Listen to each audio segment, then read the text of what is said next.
Hey, it's Sparky, Fifer 1250 AM, The Fan, beautiful Milwaukee, Wisconsin. The sun is out. It's kind of windy, but that's okay. We're getting closer to summertime. Hopefully the snow is done as we're through the middle of April.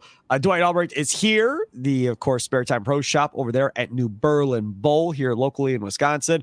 And Phil Brylow is there in Detroit, Michigan, in is that a hotel room or did you rent a house? Where are you? No, still in my hotel. So walked by the front desk a couple of nights ago, and a woman looked at me. She's like, "You're still here?" I'm like, "Yeah, I'm still here. You got me for like 5 more nights." So I'm surprised that Tom Clark, commissioner of the PBA, they should just rent a big house when they do these trips. Where like when you're gone for a week or whatever, I mean, and shoot some video inside the house. Clark walking around early in the morning, getting a cup of coffee or whatever the case may be. I don't need to see Tom Clark in a bathrobe. No.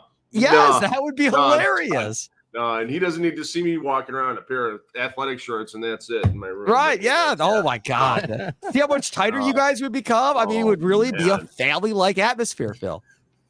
I'd rather go out for a post-show cocktail and a little meal with Tom than have to live with him. I'm sure the feeling's mutual. Do you know what we should do on this show for next year? Because we're almost done with this year, obviously, with TV shows. But next year, I think we should have a segment where we grade how Tom Clark is on TV, sitting behind the bowlers every week. Right. And like, I'm pretty sure I could imitate him.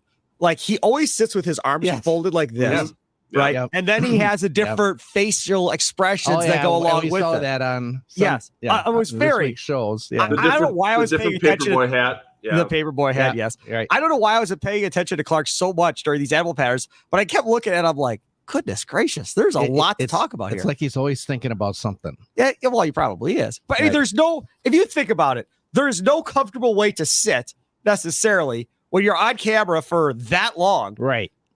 I mean, literally, he's never off camera until the guy shoots the ball. And then the camera comes back and it's, boop, there he is again. Yeah. But why does he always sit there?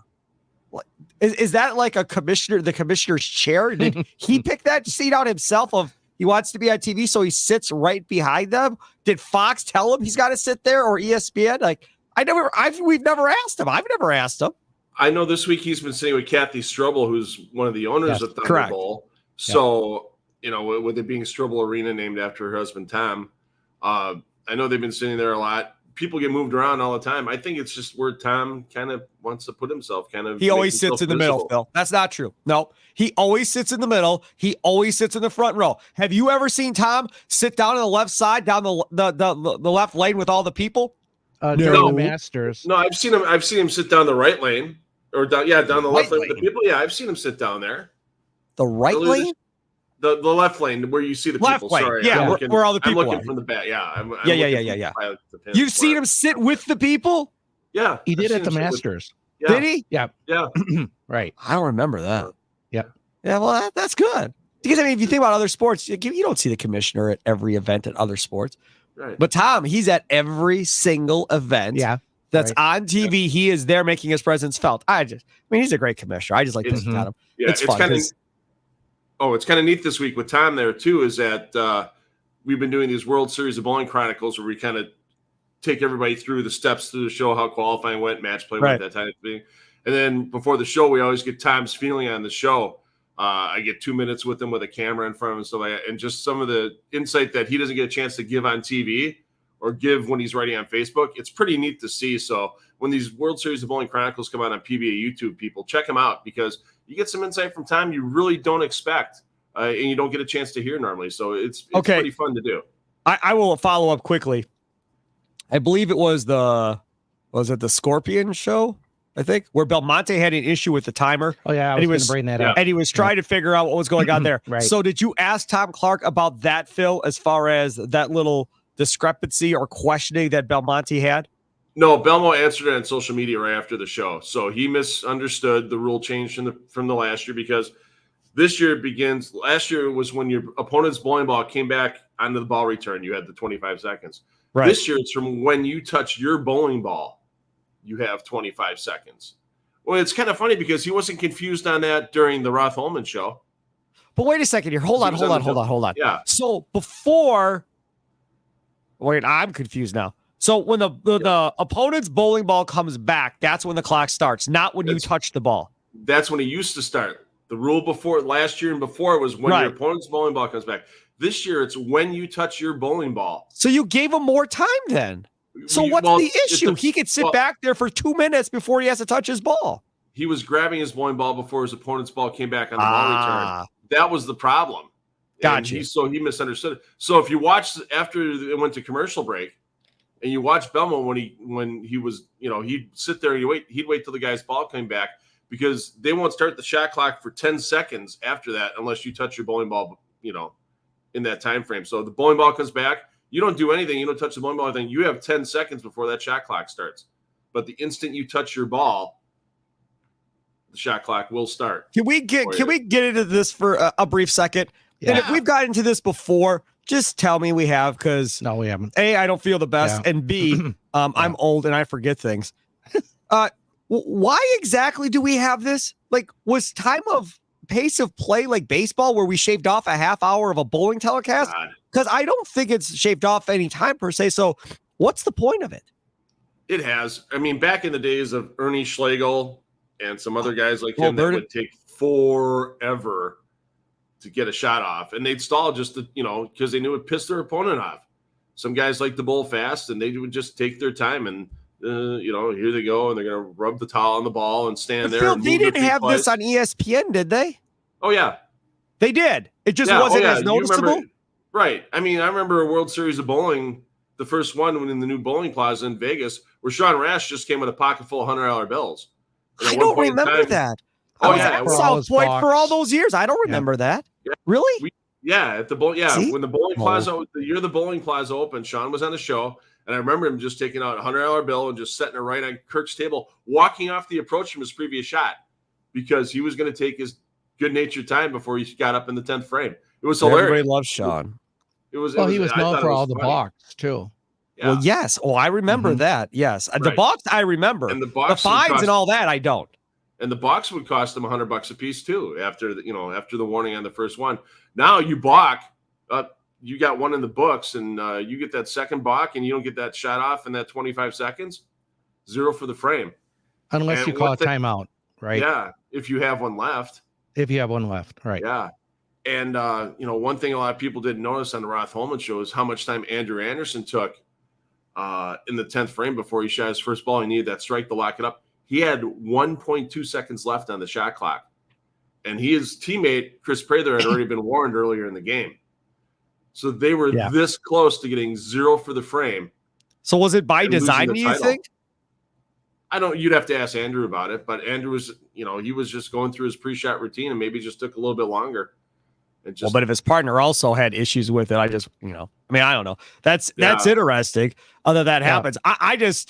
This is everything's going to hit the fan if somebody gets a 0 in a 10th frame in a close match on TV. Oh, yeah. That's when all heck is going to break loose. I don't want to be Tony Lanning, the PBA tournament director. I don't want to be Tony when that happens. I'll tell you. Because it's going to happen eventually. And actually, later this week, after that Roth Holman show, they've actually gone to where you get a yellow card for your first one, and like they show soccer, you a red card, like soccer, just so there's more.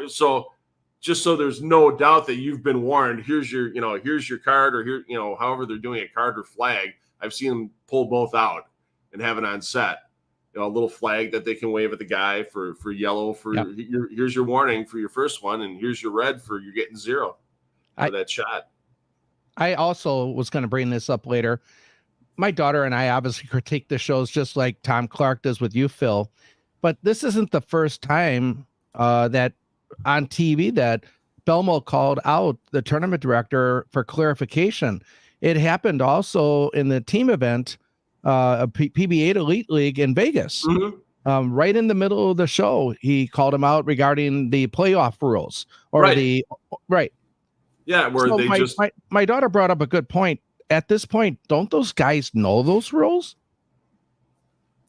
How many roll-offs have the LAX been in this year? And isn't it explained to the bowlers before they start the match? They know all the. I mean, they get all the rules for everything in the beginning of the year. I don't think they should have to have it explained to them match after match after match. It's funny because in NASCAR, and I would assume it's IndyCar too. Yeah, they have you have a rules meeting every morning you do before you go the out. race. But that's because it changes based on track, right? As far as where the yellow line is on the bottom, what's allowed, what's not allowed, all that. So literally it changes track to track as far as what they're going to allow, what they're not going to allow, so forth. These are standard rules like baseball would have or basketball. They don't necessarily change week to week. So it's the same rules. Now, if you don't read the rules and you don't know what the rules are, that's specifically on you at the end of the day, right? So, that was just interesting with the whole Belmonte thing going back and forth. I didn't understand, and that's why I wanted to ask. Before we get into some of the other stuff, okay, the whole Fanta Randy Peterson thing, I figured out how to make it better. Fanta is trying too hard, number one. We talked about that, okay? Yes. And it does not stop. Okay. But this is, and Phil, you could pass this along. Just tell Randy to fake laugh. Like, I don't care. Just act like it's funny and fake laugh because I think that's what annoys me the most. Fanta drops a line. He thinks it's, funny and quick. Dead air. Peterson doesn't laugh and starts talking about the next shot. That's horrible. When him and Rob Stone are together, both are laughing. It's good. Yes. These two, Fanta tries and tries and tries and tries. He did some dinner line about lobster or whatever. Yeah. And that scorpion match, Randy's like, no. I mean, I was like, what the hell is going on? Yeah. You should please just tell him to fake laugh. You don't have to really believe he's funny. That's okay. But for the sake of us watching, can you please make it less uncomfortable and just fake laugh and act like he's funny? I'll pass it along. I mean, you can tell the show with Roth Holman. I mean, when Lamont made a retort back to Randy's how slick the lanes were with it's an STP Andy Granatelli thing, and then Randy comes back with Mario Andretti. It's just like, you could tell that the rapport is there between the two of them, and why that hasn't built with Fanta. I thought the first show they did last year together at the Players Championship with Fanta and Randy was phenomenal. I thought they were getting along great, stuff like that, and now it just. I don't think it's that they don't get along. I don't think it's that he doesn't like Fanta. I just think that you're right. Personalities, whatever. But dude, when he's trying to be funny. Don't tell me you don't know. You know. I know. I don't think he's funny either. Yeah. But regardless if you think he's funny or I think he's funny, you're on TV and your job is to make me not feel uncomfortable watching the broadcast. Yeah. So please just fake laugh. Ha ha ha. Whatever. Practice in the mirror before you go on TV on how to fake laugh to get through the damn broadcast when he's with you. Because again, it's not like Fanta's being lazy and he's not trying, and he'd rather be doing college basketball or something. He's trying hard. Yeah. He's dropping all kinds of references that are really slick and clever, and he is really trying. And Randy Peterson is like, you drowning? I don't have a stick. I'm going to get something to eat. And walk away. And there's Fanta. And Peterson's having a sandwich in the yacht. And there's Fanta waving from the water. Yeah. There was one part, though, in the shows where actually Randy started it, and he was trying to describe who Dio Bernard looked like, and he came up with Led Zeppelin's Jimmy Page. Yes, a young Jimmy Page. And then what did that lead to? That led to all the songs that Led Zeppelin did from John Fanta. There you go. Whole Lot of Love. Dazed and Confused. Right. He tried. Stairway to Heaven. Like I said, I thought that was funny. I thought that was funny. Right. He's trying. Right. Trying. Right. But again. Please just, you know what I'll tell you what else you could do. Hold on. I got something else. Okay. So do you remember back when we were all younger, Dwight had hair in the 80s. I did have hair. You did. Yes. Yeah. In the 80s, when you would watch like Cheers or Cosby or Family Ties or even Night Court, probably, what did they have? They had the built-in studio audience. Right. You could definitely find a built-in studio audience laugh track or something and just play it for Fanta every time. That way, Randy doesn't even have to laugh. Just play the laugh track on TV. My God. Every time he says something that he thinks funny, just play the laugh track. What? You don't like that? You don't think that's good? Bill's dying over there. The crowd can't hear what they're saying in the booth. I mean, that's right. So the crowd's not going to laugh at him, but at least somebody laughs at him, even if it's fake laughter. I don't care. It's just horrible. It's so bad. Yeah. Just like Peterson with Dio Bernard, I kept thinking, who does John Fanta remind me of? And I came up with Chris Farley. Absolutely. I'm sure he hears that all the time. Oh, okay. Yeah. But see, there's the problem. He thinks he's Chris Farley. He's not. That's the issue. But John, you won't see John Fanta on Saturday Night Live. No, but Randy Peterson has to act like he's Chris Farley and laugh like he's Chris Farley. Right. Again, there is. What would you do a duo radio show or whatever else? If something ain't right between you two and you're listening on the radio, people are going to know. Like, ooh, there's some tension there. Right? If I think something's funny and nobody else laughs, that's not good. It makes the people listening uncomfortable. Right. And it's no different when you're talking about a play-by-play booth, whether it's in baseball, football, whatever. Yep. Right? I'll give you another example. Remember when that idiot Dennis Miller was in the broadcast booth on Monday Night Football? Yep. And he was trying to be smarter than the world. Yes. And I'll tell you what. It did not come across good. And I'll tell you what. If you were really, really smart, you probably thought a lot of what he thought was funny. Yeah. If you weren't, I'm one of them. I'm not. I'm an idiot. Yeah. I didn't get half of what he was saying. Yeah. And people were like, "Oh, we're done. We don't want to watch this anymore. It's all done." Yeah. So, sorry. You have to have that chemistry. Right. Yeah. And there's just the chemistry is there with Rob Stone, but yeah, it's pretty painful with John Fanta. Phil in the booth with Randy. No. I think that would be fine. Gone down that. Should we start a campaign for Phil Brylow for Fox play-by-play guy? We should start a campaign. Who would you rather hear, Phil or Fanta with Randy Peterson? I think you'd win. I think you'd win. I do. I might win, but I don't have that talent. What talent? You do play-by-play all the time. Yeah, that's true, but. I don't know. I guess I'm being modest, and I don't want any drama. There's people are much more qualified than me. Let's put it that way. Do you know what I'd like to see? Here's something I like to see: put Fanta with somebody else. Give Peterson the weekend off, and put somebody else in there. Put Chris Barnes in there. PDW, Pete Weber and Fanta. Oh, Weber. Oh my God, no. Weber, chew him up. Yeah, I do not want that. Spit him out. No, it would not go well for Fanta. No, but like put him with Chris Barnes or somebody for his show and see what that looks like. That dynamic. Maybe Fanta and Barnes would be really good together. They could, but this whole thing here, and he's under contract, so he's got to do it. I get it, but please let's not do this again if Randy Peterson is the analyst because he clearly doesn't think he's funny, which is fine. I don't think he's funny either. But like I said from day one with John Fanta, I have tried and I've tried and I tried. Me too. Right. To try to like this guy. And it's not that I don't like him. It's just painful. I just don't have the same personality as him. Right. It's just so over the top. Yeah. It's just too over the top. He tries really hard. Right. That's fine. Okay. Speaking of trying really hard, how in the world can you bowl when there's hair in your eyes? How in the world do you see the pins? I don't understand. Hey, Phil, you were there. You saw the whole thing. How does that kid see the pins? He's done it for years. First time I saw a deal was 2018 in Lubbock, Texas at an extra frame event. He made match play at 14 in a national tour event. And that's when he kind of, I know. And that's when he kind of realized, and his dad kind of realized. His dad, Rick, is a really good bowler for a lot of years. Rick won some regional events, and that's when they kind of realized, Deal might have a decent path already to the PBA tours. So he didn't really bowl high school. He turned professional as early as he could. He was 16 when he won a regional in 2020. Ooh. And it's just been, now they made a commitment to get him on tour the last couple of years. And he had his breakthrough in Detroit. It's been, the lefties have gotten some payback for the rest of the year here in Detroit. No doubt about that. Lefty hadn't won until Detroit, right?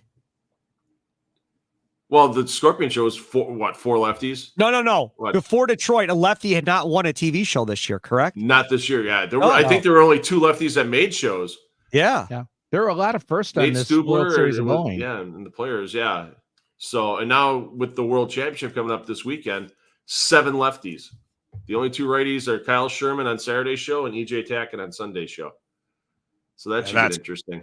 But that makes it difficult, I would think, Dwight, for the lefties, because normally they're by themselves. Yeah. Normally there's maybe one on a TV show, and you've got the left side to yourself. Yeah. Normally it's not you and everybody else, and now you're really having to to play the changing oil conditions, which righties normally always have to do. Yeah. They now have to experience it. Now they have to go through what we went through being right-handed, the transition, the change of lane conditions. So there, my tournament team in its day, I won't give names out, but we did have one lefty on our team, and he'll probably be a future Hall of Famer in town here.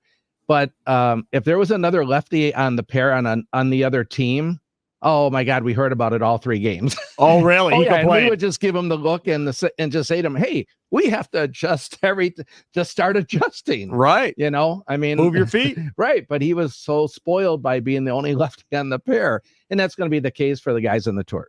Yeah, no question. There is going to be something to that. The other thing that happened was not only did you pretty much have all lefties, but they were all two-headed bowlers. Yeah. Well, again, that's the other thing too. A lot of shows at first. Yes. Scorpion, right. Yeah. Scorpion. And Peterson brought up a good point, and he says, well, this will be great social media talk. Are we going to see this again in the future? Of course. Right. Dwight, I brought Jackson, the 8-year-old, over to you to get his new ball drilled. Right. We walk in, there's a mom and a dad with a small child, 2 small children. The boy is throwing with 2 hands. I don't know how old he was, 3, 4, whatever he was, right? 2 hands, and he's throwing it. I was like, that's pretty good. Yep. So now we get the ball drilled. We sit over there. Now we're going to bowl. Now some other dad walks in. I think he came into your shop with a little blonde-haired kid.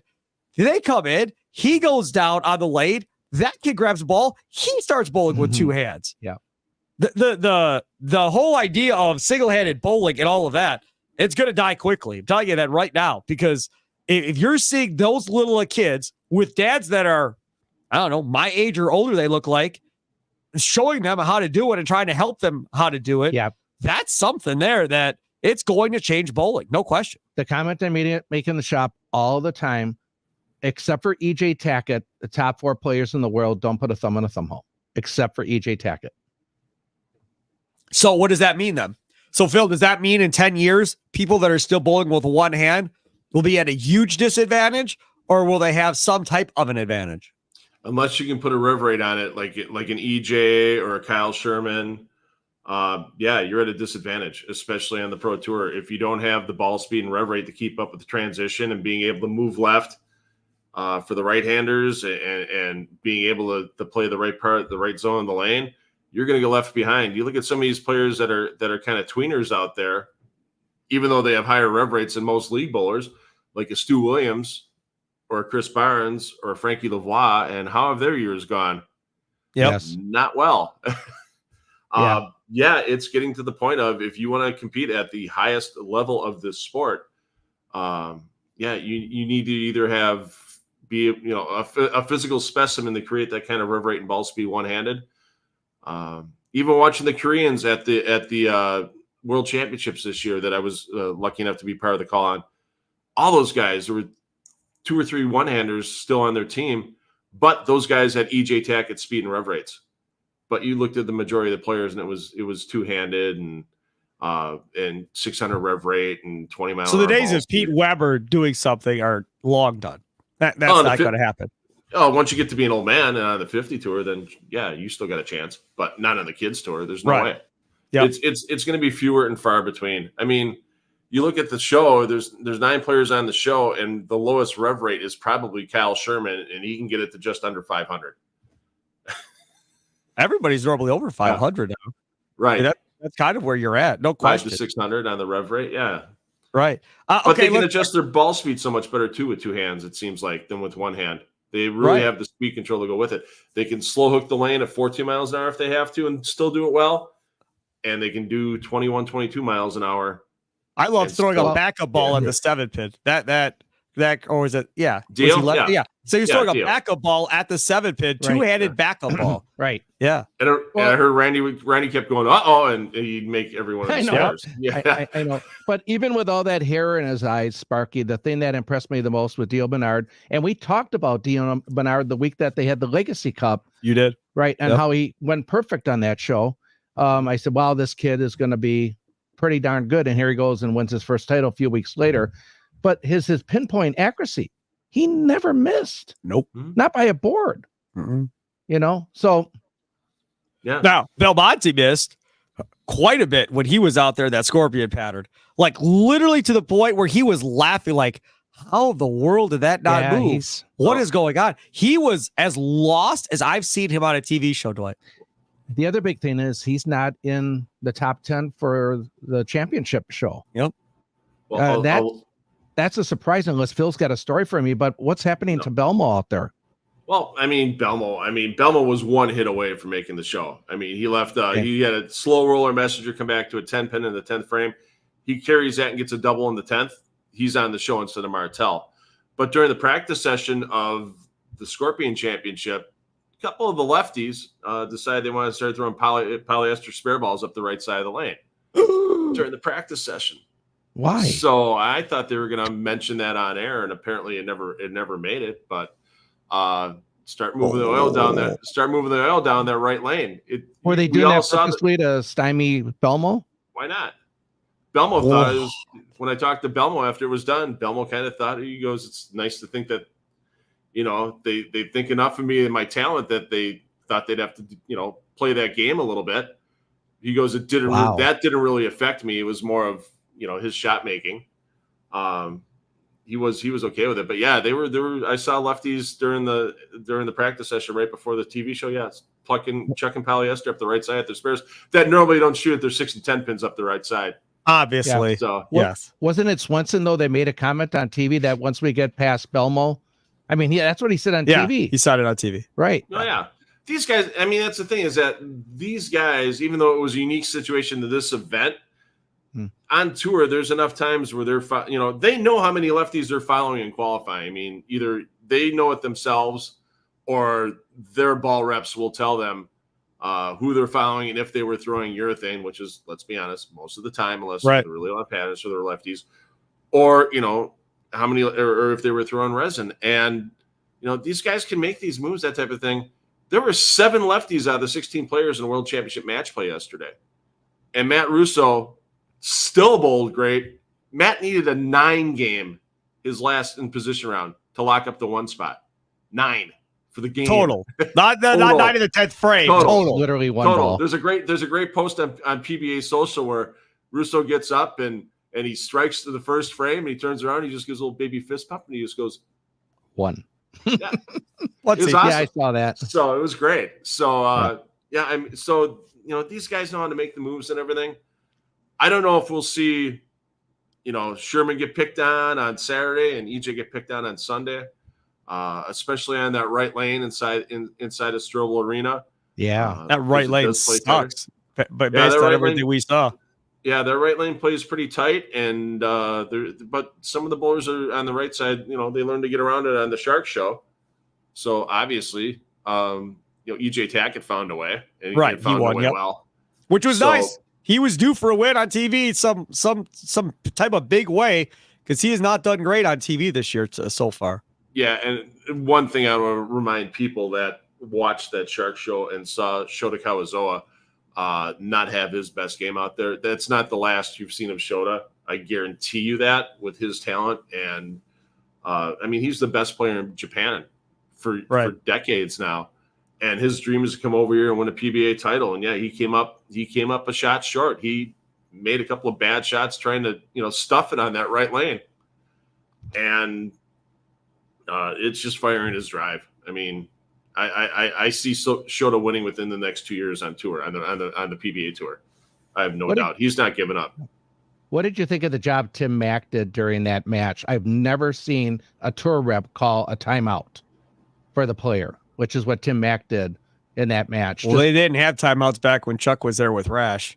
But that would have been one where you definitely could have used it. But I think it's good. If you have it and you can use it, Phil, why not? If there's something you have to tell them, or you think your player is unraveling and you need to calm him down to say something to get his head back, I think it's a brilliant move. And especially in the heat of the moment, Shota may not have remembered that he has a timeout. I mean, remember, English is in his native language, right? That's what. And you're getting all the So and Tim's known Shota for a couple of decades now, is about as long as he's known Belmonte. So the ins and outs of the player, and you see the facial expressions and the body language cues, and you could tell Shota was just flustered. And hey, let's take a second, let's recompose. We got the ability to do it, let's do it. So no doubt. Hey, I want to get up one more thing and bring up one more thing here before we wrap this up. We're already a half hour in. I would like to talk about the whole Packy Hanrahan thing. Yeah. Yep. Good point. And how they started chanting his name, and he turned around and said, "All right, come on, let's go." Yep. And then Russo jumped on board. He's like, "Well, Kevin Williams match. Kevin Williams, right?" Yeah, and then Russo was like, "Hey, I want you to cheer for me too. Pretty much, you be for me too." Now, first of all, that Packy Hanrahan thing, that's a social media thing. That's how that, for me, I'm willing to bet you a lot of those people that were chanting for him knew from watching him on YouTube and all that other stuff. He's got some following, clearly. But the fact that he loved it and played up to it, then didn't he leave a 7-10 or something like that? That was Kevin Williams. Kevin Williams left the 7-10, and then he was laughing. Very entertaining match. Yeah. Kevin Williams, who on the previous Animal show, while they were interviewing somebody, was making faces behind them interviewing them on it. Did you see that on TV, Phil? No, I'd missed that. So Kimberly Pressler is Kimberly Pressler. I forgot who she was interviewing. She was interviewing somebody, and he was like 2 rows behind, and he's like, "Yeah, doing that." It was so funny. Yeah. I don't know if anybody else caught it, but it had me laughing when he was screwing around behind that interview. But either way, I loved it. And then they brought, I think maybe Randy brought it up, kind of talking about, this kind of has like Portland, Maine vibes going right now with everybody cheering and everything else. And then Randy Peterson said, "Hey, if somebody's just flipping through the channels and the crowd's going crazy, they're probably going to stop and see what's going on." We're going to talk about this. Yeah. You don't say. Yeah, absolutely. Abso-freaking-lutely. Why not just, and again, you screw your Elite Bowling League in Portland, Maine, what makes that so special. But I'm telling you, maybe there's a day coming where it's going to be all about the crowd cheering, and there's not going to be any more silence like there is in golf in this sport. That may be a thing of the past because, as Randy said, clearly it works. And the crowd feels more involved because they're chanting and they're getting more involved. The players probably get a little energy going off of the chanting. Like, there's no downside to it. None. I'll get my take, but I see Phil's dying to come in on this one too. Go ahead, Phil. It started on the Cheetah Show, BJ Moore. Okay. Yeah. Everybody would cry, BJ. That was Packy and a bunch of guys starting that and the fans coming in. Oh, he started that? That was, I didn't know he started that. I didn't know that either. Okay. Yeah. So when it got to when Packy first came on TV, on that opening match with Jesper and Belmo, remember the phone that went off in the crowd? Yes. Wah, wah, wah, wah. Yeah. Yeah. That was the second time that idiot's phone went off that week. It went off during match play in the main bay too. So, but if you talk to these guys, the main reason why they want the crowd to get into it as well is so none of that little crap affects them. They don't hear the cell phone going off. They don't hear the glass of the beer bottle hitting the floor and breaking like happened later on in that same thing. Kevin Williams had to step off the approach in the 10th frame when he had the strike to win, and it was quiet. Someone sneezed. And he says, if the crowd was still, if the crowd, and that I talked to him as soon as it was done. He goes, I should have stepped off longer. He mentally, it just blew his mind. He was done mentally when that happened. And that's why these guys, these younger kids want the crowd noise and they want the cheering and everything like that because it keeps the little shit, pardon my French, from bugging them and screwing up their game. Yeah. Right. And that's all. I mean, you look at 3 different instances on the same show where if the crowd would have been into it and the Packy thing the whole time, and especially in the 10th frame for Kevin, Kevin, if that would happen, he would have never heard that sneeze. Yeah. And then maybe Matt Russo doesn't win that show. Maybe Kevin Williams wins the last 2 matches and takes that show. So that's the main reason why these guys want that crowd noise, is it keeps the little stuff from being a nuisance and blowing their mind at the wrong spot. Great point. I agree 100%. I call it distinctive sound. There's the certain distinctive sounds, the phone going off, someone sneezing, someone coughing, the whole type of deal. I look at it as if the players hear that chant like they do all the time in Portland, Maine. I think their mind and their bodies get used to that. But then when it's silence and then you hear something happen, then there's that distraction word. I don't think they're distracted as much if it's just that chant of Packy. Right. So I just think that if Phil and I would probably do the same thing. If people were chanting Phil or $2, whatever the case may be, I think your mind gets used to it. Yeah. Right. I think your mind gets used to it. But when it's silence and then there's that, I mean, then it's a distraction. No doubt. Yep. Yeah. He is Dwight Albrecht, Phil Brylow, Steve Sparky Fifer. That'll do it for another edition of the Spare Time Bowling Show. Another fun edition. Somebody get John Fanta a laugh track, please. Enjoy the rest of your day. Have a good one. Toodles.